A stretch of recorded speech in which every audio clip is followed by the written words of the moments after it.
حضرت عمر فاروق رضی اللہ تعالیٰ عنہ کہ جس کے روب اور دبدبے سے جس راستے سے وہ گزرتا ہے شیطان نہیں گزرتا وہاں سے.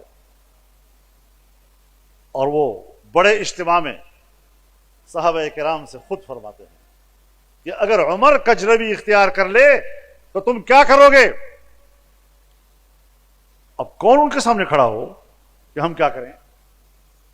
ایک صحابی پیچھے کھڑا ہو گیا، تلوار کھینچی اور کہا واللہ لو رأینا فیک اعوجاجا لقومناہ بحد سیوفنا، اگر ہم نے آپ کے اندر کوئی کجروی دیکھی تلوار سے سیدھا کر دیں گے اس کو.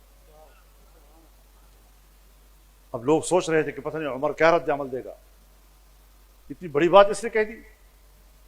حضرت عمر نے جواب دیا الحمدللہ الذی جعل فی امت محمد من یقوم اعوجاج عمر بسیفہ، اس اللہ کی تعریف کہ جس نے حضرت محمد صلی اللہ علیہ وسلم کی امت میں ایسے لوگ بھی پیدا کیے ہیں کہ جو عمر کی کجروی کو تلوار سے سیدھا کر سکتے.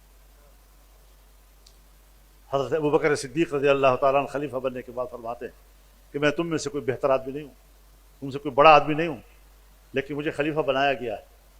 اب اگر میں صحیح کام کروں تو میری پیروی کرو، اور اگر میں غلط کام کروں مجھے سیدھا کرو.